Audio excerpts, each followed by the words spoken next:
Good evening, everyone. Sorry for the slight delay. Welcome to this Department of Medicine CMC Vellore academic talk. Today, we are very privileged to have Dr. Krupa George. Krupa is one of our favorite junior consultants. She's working in the Medicine Unit 1. After her MD Medicine, she voluntarily took some time off and went to Uganda and worked in a mission hospital. Now, we are very thankful to her that she's agreed to share her experiences there. And I'm hopeful that people will listen to her talk and be inspired by her. She does a lot of work in medicine other than just her clinical work. She helps out in managing postgraduate affairs and postings and does a lot of work. So, thank you, Krupa, for all your help that you do. And we're really blessed to have her in a department. And I hope that you are inspired by her talk. And if you have any questions that you'd like to ask her at the end of the talk about why she chose to go, what her experience, then please feel free to ask at the end of this talk. It's there. You can ask questions via the Zoom, and if you're listening via YouTube, you can send a message as well. And at the end of the talk, there is time for her to take some questions as well. So thank you very much, Krupa, and over to you.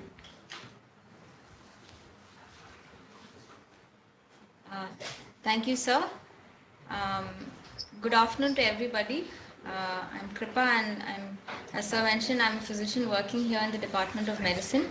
I'd like to thank him and the department for giving me this opportunity to share some of my experiences from a mission hospital that I worked at in Uganda a couple of years ago. So the hospital that I was able to work at is called the Church of Uganda Kisizi Hospital. And to just say, we'll just start off with where this hospital is, and I'll just go into the sort of work that the hospital does, the work I was involved with, and some of the challenges that I faced working there during that time. So this is just to give us an idea of where I'm talking about. So this is Africa, and little pink country here is Uganda. It's part of East Africa, and if we zoom in further, we can see. So this is Africa. This is Uganda here.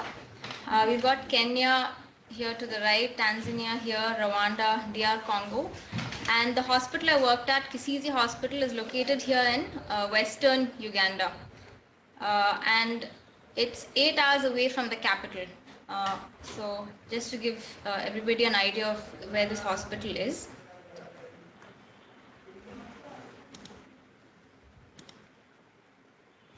So this hospital is now 60 years old. It initially was actually built, it was a flax factory which was abandoned. Subsequently, it was taken over by the Church of Uganda, and over these past years, it has developed and become a 120-bedded hospital. And like I said, it's located in rural Uganda, and the population around is really subsistence farmers. The motto of this hospital is life in all its fullness, taken from John 10:10. And this hospital looks at not just the medical work that it does, but a lot of different aspects of life that they have tried to address and bring meaning in that community. Just a couple of photographs. So this is the main hospital building with the chapel in the center, and these are some of the wards, the surgical wards here on either side.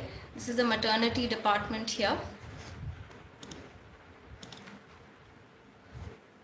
Okay, so this is the medical ward that I spent a lot of time at for my work. Okay, so just going into a little bit about the services that the hospital offered.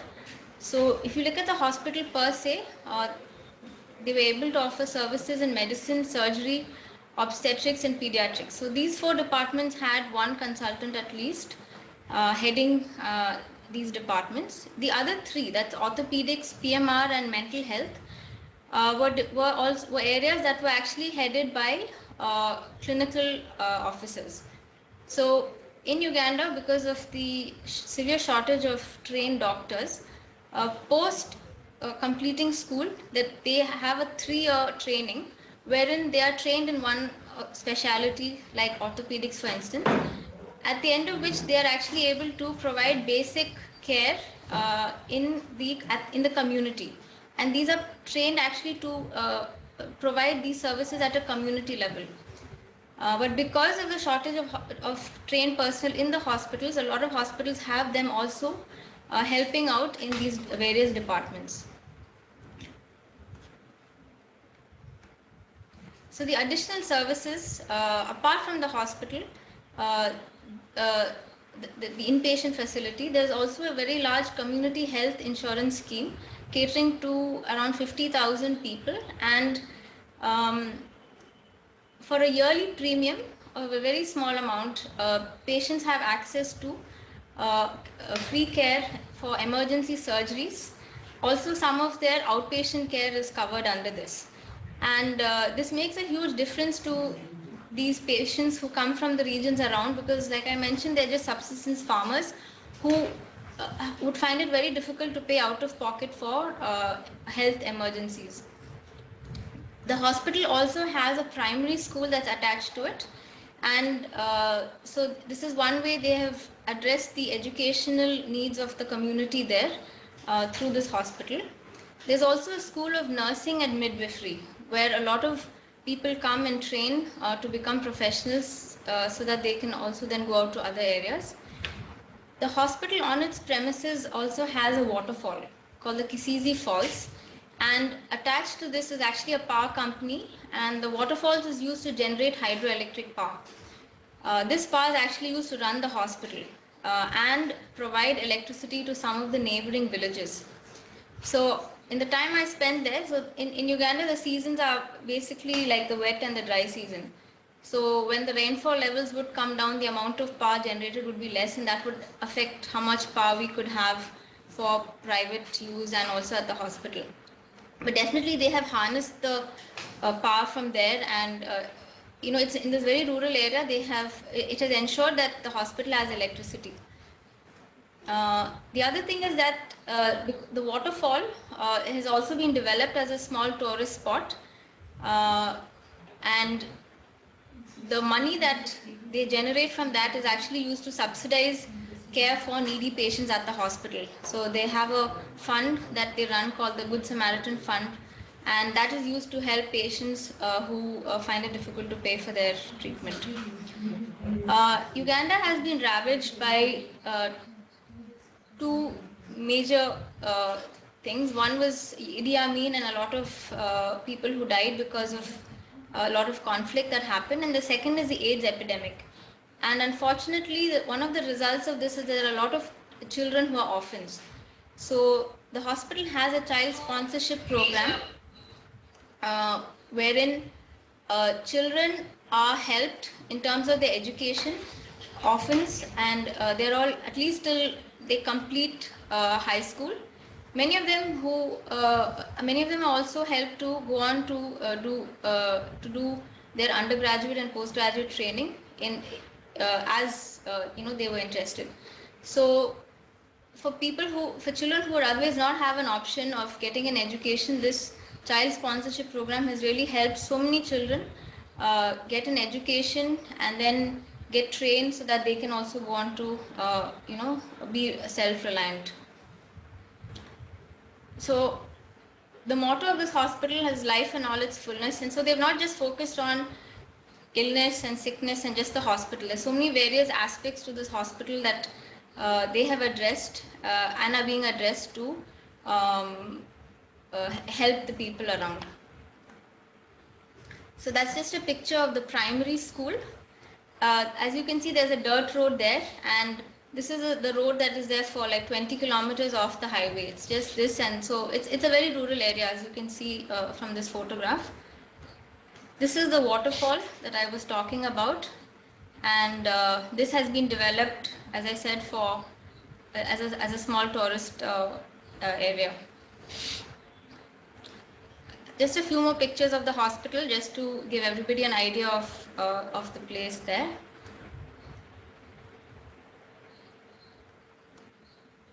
Some more of the wards. This was a view from the medical ward, and the waterfall is somewhere there, somewhere at the back there. This is the chapel. So work there started every day in the morning at the chapel. Everybody, all the staff, the students, everybody joined together for a time of devotion, and it was also a time to disseminate any information and communicate with everybody. So this was a very lively part of life there every day, where we all started the day together. This is again a picture of the medical ward. So on top, what we had was the main ward with around 30 beds, and there was a small high dependency unit of 6 beds.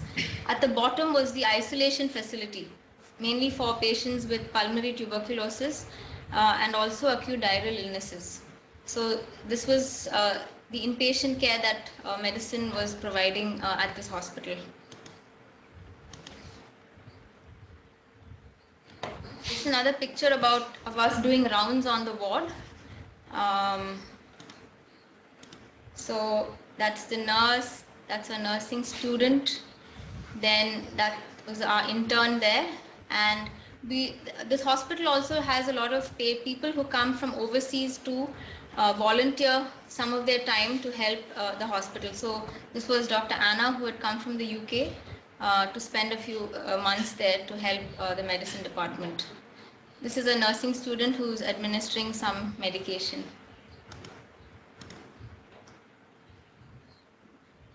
So coming to the context of my work, I basically stepped in as the physician at the hospital. So in this very rural part of Uganda, hospitals struggle to find trained doctors.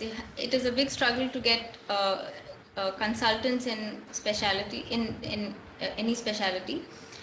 And so this hospital has not had a physician for a very long time, and a retired chest physician from the UK was the one who would come first and help at this hospital, but he had to suddenly go back to the UK, and the hospital was suddenly left without a physician, and they were finding it very difficult to find somebody. The other thing is that in Uganda, internship is centralized. So students, when they finish their MBBS, they write into the government, and the government posts them right across the country, starting at district level hospitals. So the only prerequisite is that that hospital should have a consultant in a specialty to have interns there. So what had happened was this hospital had interns, but their consultant had left. So they were really stuck with having students there, but not having someone to supervise them. So a large part of my role was also supervising and teaching interns before they finished, and they were posted in medicine for 3 months. So as I mentioned, I went to this hospital a couple of years ago and spent 6 months there from July to December. So the medicine department per se, as I have already talked about the inpatient services that were there. There were outpatient clinics that ran every day, and there were special clinics for these 4 diseases, where we would see patients with only these diseases, so that we could give a more targeted approach to them. So there were these clinics that were run on a weekly basis, some of them once in 2 weeks.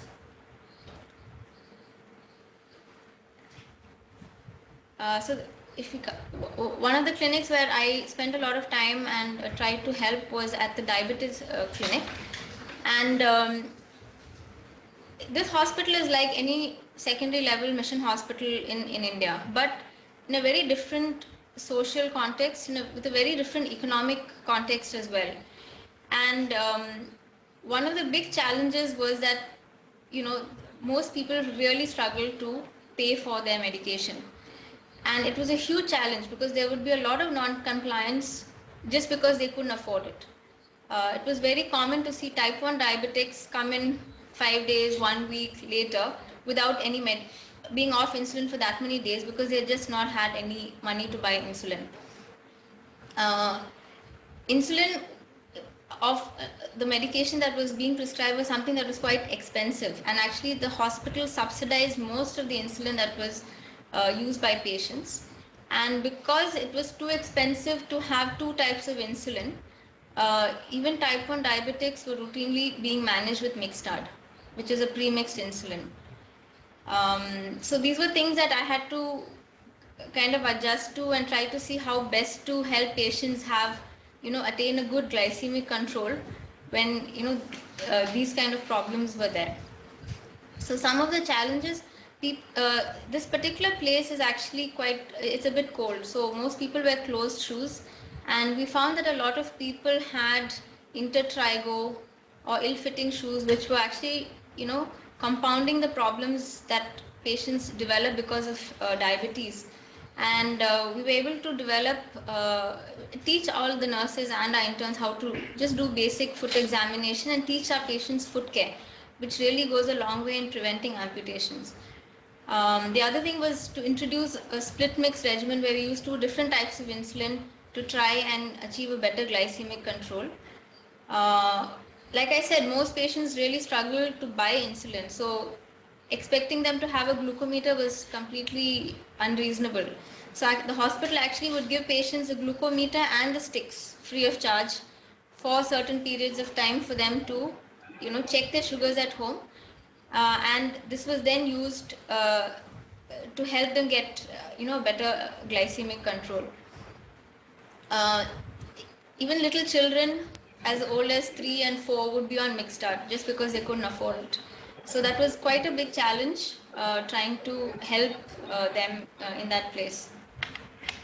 The other large challenge was that their diet is predominantly a carbohydrate-based diet, at least 80 to 90%. And so it was very difficult where, we want them to have less carbohydrates or carbohydrates with a lower glycemic index, more protein.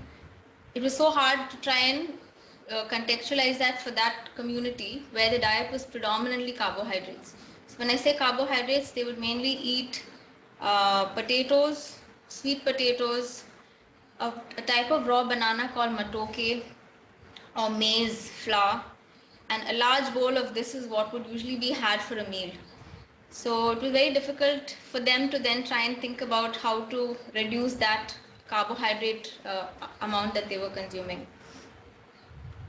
Coming to the spectrum of cases, so like I said, it's quite similar to secondary care in our own country. Some of the differences were, one, adult medicine started at 12 years of age. That was something I wasn't very used to. And a huge number of elderly patients who had non-communicable diseases and also HIV, which is also not a combination that I was used to seeing. So it was quite common to find people who had been on ART for 20 years, 30 years, coming to the hospital. There was a lot of patients with HIV and TB co-infection. In fact, Uganda has quite a high prevalence of HIV as well. Another rather shocking and startling presentation was to find young adults who were actually presenting with AIDS-defining illnesses as the index presentation. So people coming in with a cryptococcal meningitis, for instance, young people in their 20s. So there was a lot of HIV, there was also a lot of and other infectious diseases, and also a lot of non-communicable diseases. So like India, they are also struggling with the double burden of disease, in a context of being resource limited. So what were some of my challenges there as a clinician? One very important thing was that I had to rely a lot on clinical medicine. And this was because, one, tests were very expensive. Patients really just couldn't afford them. Second, the tests were not reliable. So it was so important to go by, good clinical medicine to try and help the patient, because there was just no other way out. For instance, if the hospital doesn't have a CT machine, so if the history and examination was a stroke, you treated the patient as a stroke. If someone came in, I had a young girl who came in with Graves' disease, but I did not have a thyroid function working at that time to prove it. It was quite a challenge because I had to treat her even though I did not have a thyroid function at that point. Eventually we got the test, and even at repeated follow-ups, the reagent would not be available, or the machine would not be working. So it was quite a challenge to manage patients, relying a lot on clinical medicine, but that was also very rewarding working there. My role was not just what I was trained of, just being a doctor and making a diagnosis, writing a management plan, and following the progress of a patient. The systems there are really quite behind what we are used to. People say it's like almost 20 years behind India, in fact. So a lot of times I had to look into nursing, I had to look into the laboratory, I had to look into a lot of these other areas to ensure that the care that we want to give the patient actually is delivered. So it really extended beyond being just a doctor and doing what we've taught to do as a doctor. As I mentioned, it was not possible to rely on laboratory services a lot of the time.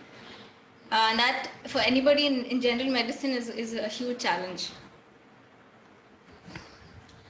It was a very different cultural context. The whole worldview was so different from what we are used to, and the work ethic was also very different. So it took a while to get used to this very different cultural context. To give you one example, people have a very deep-seated belief in witchcraft, even amongst those who are educated. So many people would actually have gone to a traditional healer before coming to the hospital. And, and there's a lot of harmful practices that they would end up suffering from because they would go to such people. The entire country has only one place where they can actually process pathology specimens. So a lymph node biopsy, for instance, would end up taking 3 months to get a diagnosis, a report. And that was shocking for me. So a lot of times you just have to think, okay, what are the things I could probably treat? Okay, if it's tuberculosis, you're not going to wait for that result. You would just want to empirically treat the patient and see. And so because of this, a lot of people's care would really suffer.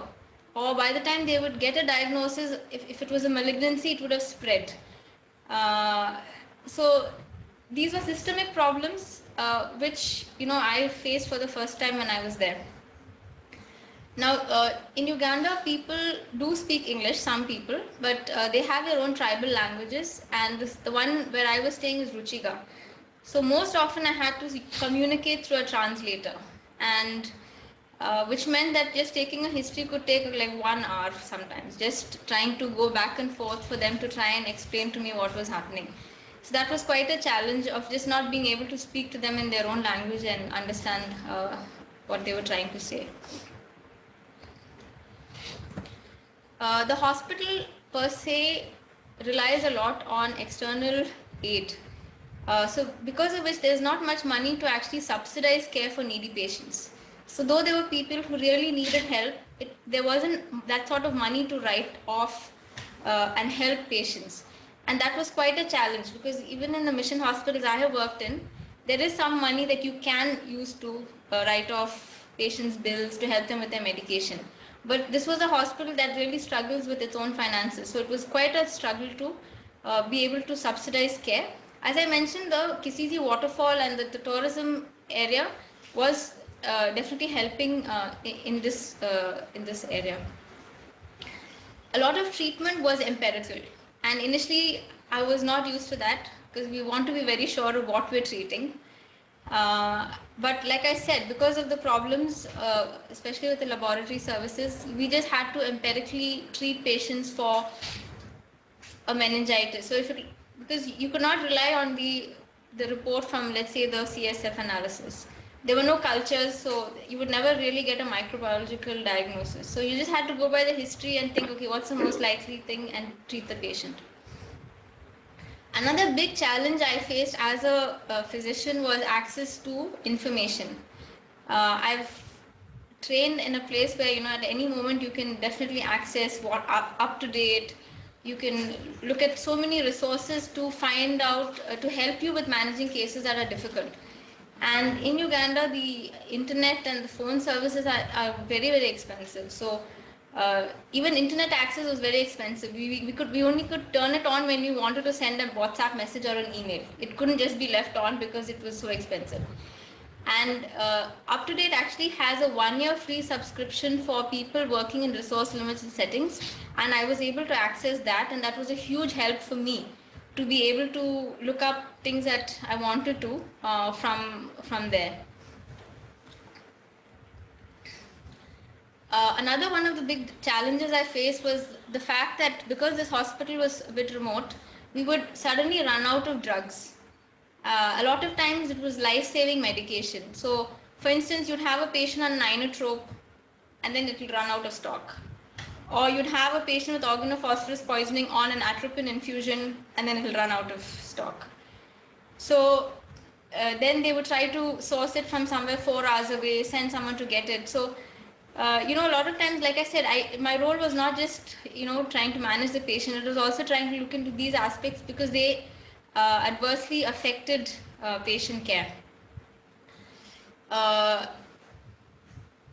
The highest antibiotic there was ceftriaxone, and I actually forgot about all the other antibiotics that existed after I spent my 6 months there, and was quite shocked when I got back and realized, okay, there's so many other antibiotics, just because I just didn't have them to use. And definitely there is a lot of resistance even in countries like that, but there is just no access because of the cost. Another big challenge for me was, from the medical point of view, was basic nursing, which was quite lacking in that place.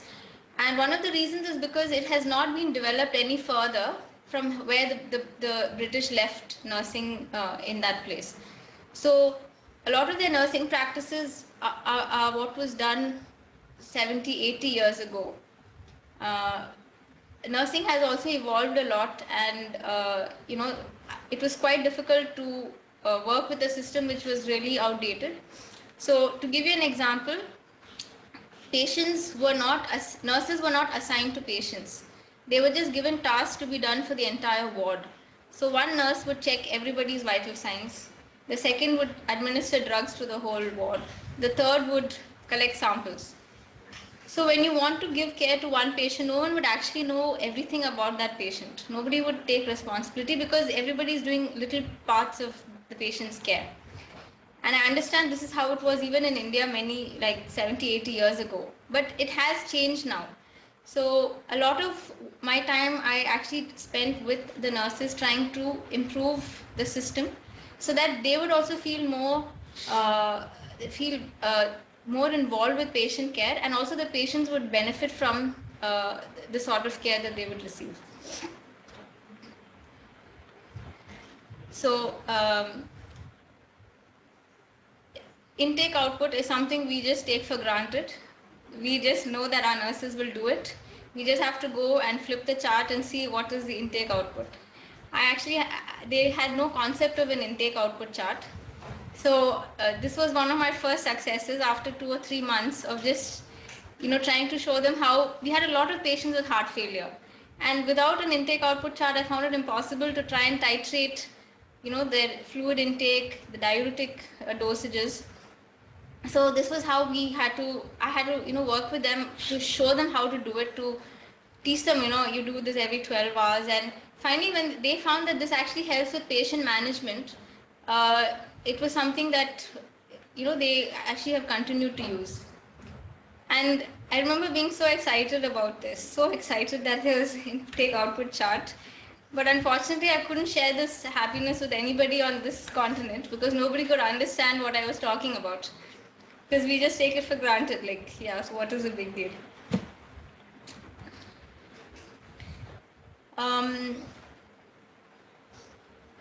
I've talked about how resources are very limited, and both for the patients and the hospital, and there were some cases that will, I think, stay with me forever.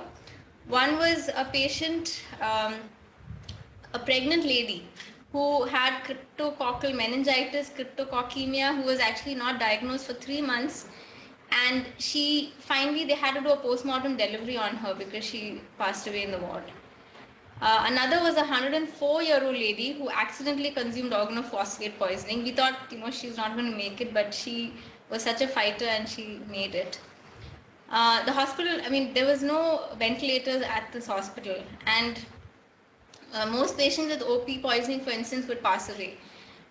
For my training, patients with OP poisoning, there is no reason why they should pass away. We would do everything to make sure that they're ventilated, tracheostomized, provided that ventilatory support for weeks till they come out. So it was quite a challenge to manually bag patients for 2 or 3 days in the ward.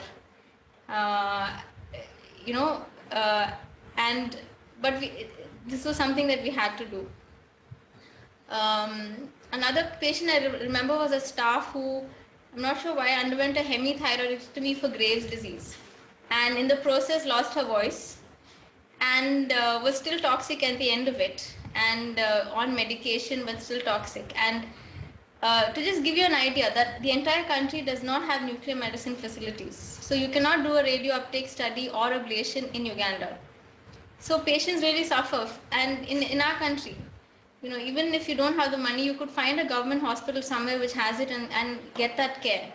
So a lot of people really suffer because just not being able to access, higher levels of treatment. I did talk about some of the witchcraft and the traditional healers, and this was a patient we had. This is a man who actually had a headache, and trepanation is something that people still do. They just drill holes into the skull and take out pieces of it, which is supposed to relieve headache. As you can see, this man has had this procedure multiple times, and people would actually come in very sick from some such procedures because of cellulitis. And this gentleman unfortunately developed seizures after the last procedure. So people still, it's unbelievable that this still happens in today's day and age. So this is one of the things that continues to happen there. The other is something called millet extraction, where children, if they have a fever, they feel that there's something in their chest wall, that there's a millet-like thing there, and they actually try and pull out some of the skeletal muscle and fat from the chest wall. So little children would come in with huge chest wall abscesses from this procedure. Or children who were teething, they felt that they had to remove the tooth and would come with dental abscesses. Also, a lot of them would have little cuts made wherever they had pain or any sort of swelling. So very often we would find patients with hepatosplenomegaly, where you just had to inspect, because the whole abdomen they would have marked out the entire liver and spleen with these little cuts as part of their treatment. So this was really something that I had not had to, see here in India, but what I had to see there, and yes, it was quite shocking. So this is a boy who had pemphigus, and these are just some photos of before and after. He would have been around 13 or 14, I think, and the challenge in that, so pemphigus, yes, it's not a very difficult thing to treat, but the challenge in that context was that his parents just could not afford to continue his treatment. So even in the 6 months I was there, he's come in 3 times just because of relapses from not being able to pay for medication. In fact, this boy always came for a consultation on his own because he couldn't even pay for the transport. So his parents never accompanied him, and the hospital actually would give him money to make sure he came back the next time. In spite of all this, there were challenges, and he would sometimes not be able to come. Like I mentioned, the diet there is predominantly a high carbohydrate diet. And because he was losing a lot of his skin, it was really a challenge to try and give him a high protein diet. And the very sad consequence of this illness for him was that he ended up dropping out of school because of his multiple relapses. So there were so many social aspects to his care, and I just have brought this up as an example to just contrast it with some with patients that we may see here. being there also opened my eyes to the challenges of the healthcare professionals there themselves. So, because of the way the economy is, so to give you an idea, a dollar is almost 70 some rupees. At that time, it was 3,600 shillings. So, people earn much less than what they would in India, but things cost more. So, most doctors would actually work at more than one hospitals. On their off days in one hospital, they would be at another hospital just to supplement income. And most of them also had farms, they also had cattle, etc., to bring in more income. And these were doctors, just which is unbelievable for us, because here you can take care of yourself with one salary, but there they just can't do it. So they had to push themselves in this way. The Ugandan society per se is one where people, there's a lot of responsibility for others. You don't just look after yourself. So those who do well, who are educated, would actually have to extend support to their extended families. Just accepted. I mean, it's expected. So a lot of doctors would have to be educating their children and their nephews and nieces, and to do so, they would actually have to work in many places.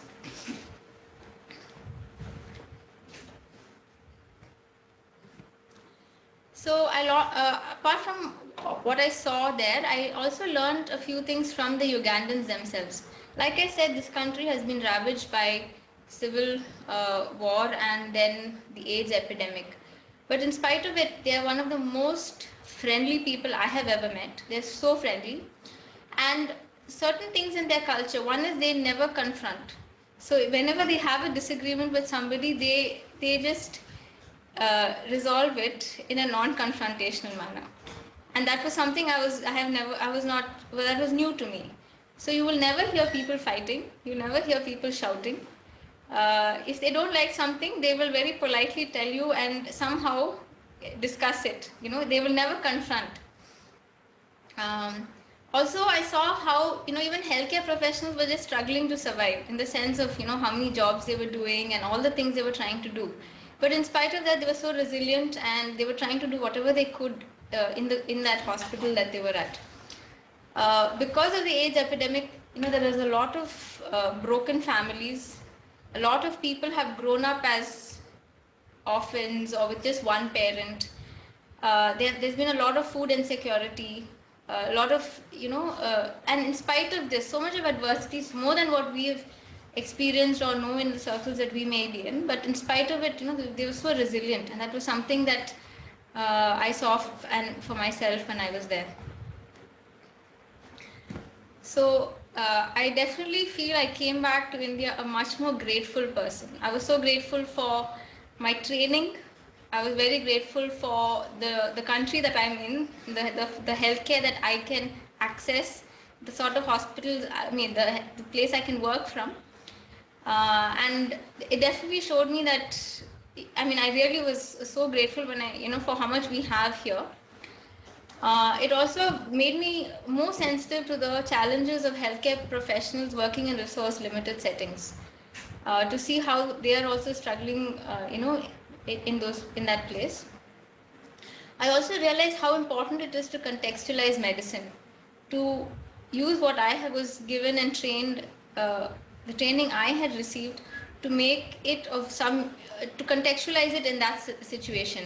And I think that is a huge challenge. And when people do finish training and go to a mission hospital, I think that's very important, to be able to contextualize whatever you've learned to that setting, to that scenario, so that you can use what you have learned to help people there.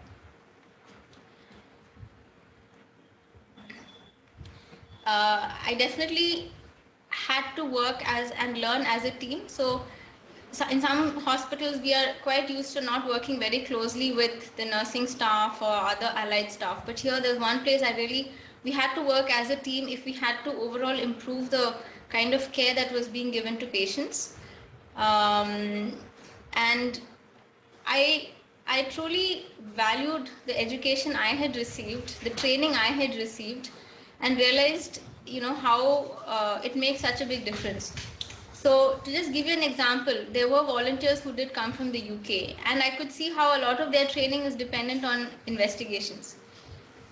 so they felt quite lost when they didn't have tests to do. And I just was so grateful that I trained at a place here at CMC where so much importance was given to education and to helping us train as good doctors.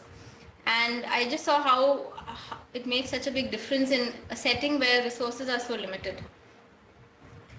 I also realized that for some people, just being able to tell them their diagnosis can be the most, powerful thing for them. Patients would go from hospital to hospital to hospital with a symptom and not just be able to get a diagnosis. And I have patients even with something like a stroke, just because nobody would examine them and tell them, yes, you've got a left hemiplegia, you've got a stroke or a left hemiparesis. So they would not know what's wrong with them and just keep going from doctor to doctor. So this was a place where I realized that, you may not be able to do much, but you can at least tell them that, I think this is what you've got. And for a lot of people, that was in itself such a big thing to get. Okay, so I've kind of come to the end of my talk. There's just some photographs. So this is the sort of food that they would eat. I was talking about the raw banana, that's this matoke, and not much protein in their diet, just some beans, some greens. The other source of protein was peanuts that they would make into a sort of gravy like this. So you can see how challenging it is if, to try and help patients who have, like I was talking about, diabetes. So just a few pictures from the hospital. So this is again a picture, it's quite a green place, and the waterfall that you can see in the background there. Some children playing. I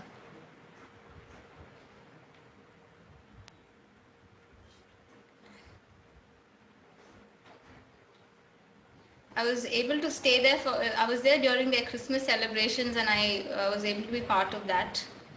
So they're all quite, they have quite elaborate celebrations for Christmas.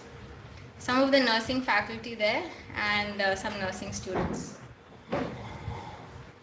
Thank you.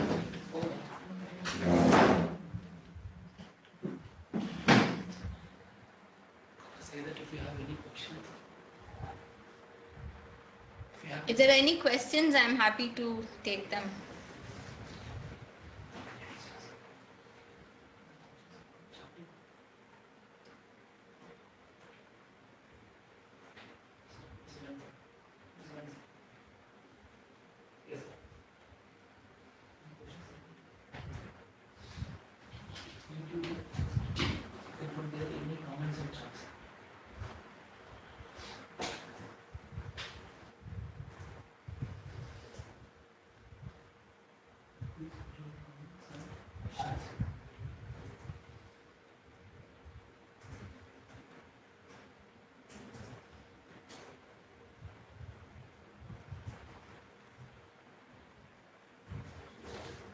Go back to Uganda.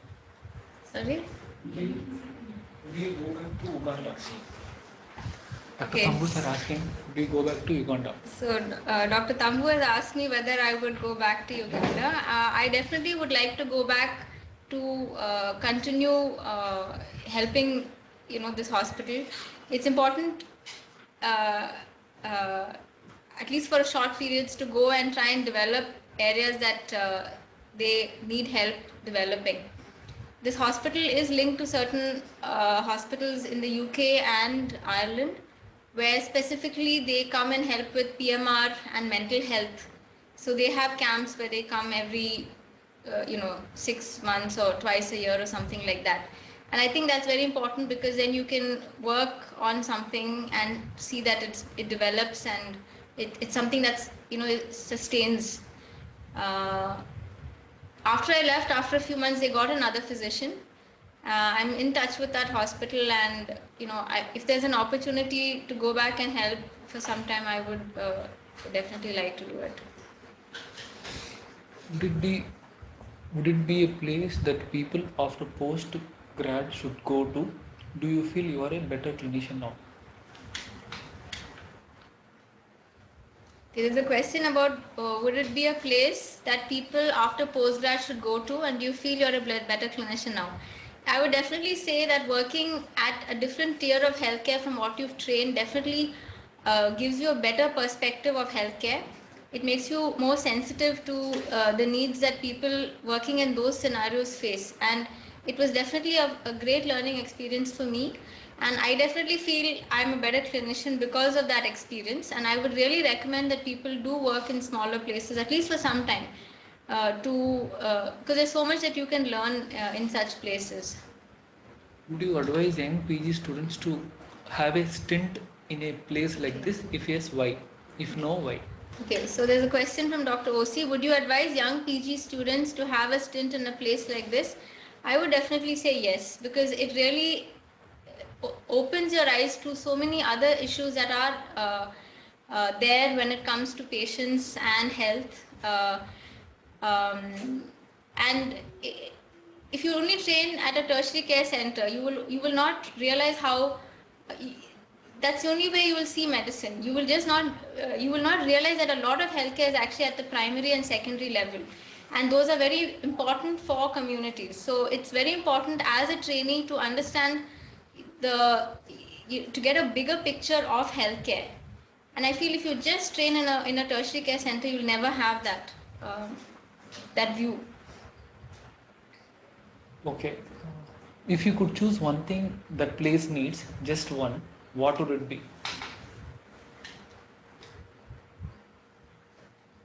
That place needs people who are going to be committed to developing different areas of that hospital. Like I said, it's difficult because consultants are working in 2 or 3 hospitals. So they are not fully focused on just that one hospital. Was it safe? Okay, there's a question about was it safe? It was way safer than India. So I know that was a question. Even my mom was like initially very like scared, thinking, "Oh my God, Africa, what's going to happen?" But people are very friendly. And it was very safe. Yes. Have you monitored your sugars after coming back from Uganda? Okay, my classmate Ankush has asked me if I've monitored my sugars after coming back from Uganda. Thank you, Ankush. I have, and I do not have diabetes. How did you address the problem of witchcraft and faith? So there's a question: how did you address the problem of witchcraft and faith? So I think when people do believe in it, you have to listen to what they believe, and you cannot dismiss it. You have to listen to what they are saying. And like this gentleman was now actually not just having headache but also seizures. So try to explain that this is probably not a good idea. This is and in a compassionate way try and treat the patient as best as possible. Like I said, some of our own doctors there, when they would fall sick, they would come and tell me, I have been bewitched. So and so has bewitched me, and that is why I have this symptom. So a lot of times I would just have to listen to them and then try and see, how to address their issues. But it was quite challenging. Yes. Will you be more satisfied in tertiary care center or a place like that? Okay, will you be more satisfied in tertiary care center or a place like that? I felt very fulfilled working there. I feel very fulfilled working here. I wouldn't put one above the other, but I think everybody needs to find the place that where they feel they are best suited for, where they can help patients who come. Yeah. Okay, Sujit, my classmate, wants to know if they play cricket in Uganda. They do not play. They do not play cricket. They play a lot of football. Okay, sir. Okay, sir. Dr. Tambu has asked if problem sheets help in a place like that. So actually when I went, I took a bunch of sheets from here. A GRBS monitoring sheet, nursing sheets, doctor's order sheet, and a problem sheet. And yes, I did try using it there. We did use it. And yeah, definitely it was useful. Cricket.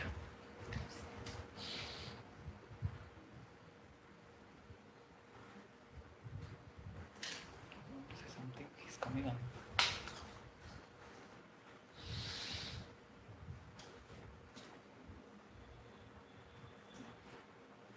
So again, the interns that I had, I worked a lot with them. They were just used to joining the consultant for rounds, just standing at the foot end of the bed, just writing down whatever the consultant said. That was it. So whereas you know that if you do that at the end of your internship, you're not going to know how to make a diagnosis or treat patients. So I mean, we had to do how we've been trained, where you see the patient, make a diagnosis, monitor their progress, and definitely I was, that helped them become confident as doctors. Okay, there's a question. Do you think the current CMC training equips you to work in a place like that? What in your opinion can improve the training? I definitely think that the current CMC training equips you because it teaches you very good clinical medicine, and once you finish you are confident as a doctor. Every context is going to be different, and I think it's important for us to contextualize what we've learned to that area. We cannot try and replicate the same thing there, but it's very important to contextualize that. So I definitely felt that my training held me in very good stead because I could, manage patients even when I didn't have so many things that I was used to having.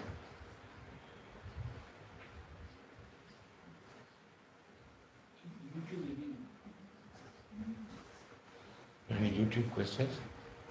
Okay, there's a question. It's quite interesting to see trepanation being done for headaches, a practice which was used in the 19th century. Oh, thank you. Thanks, Ankush. He's a neurosurgeon from my class.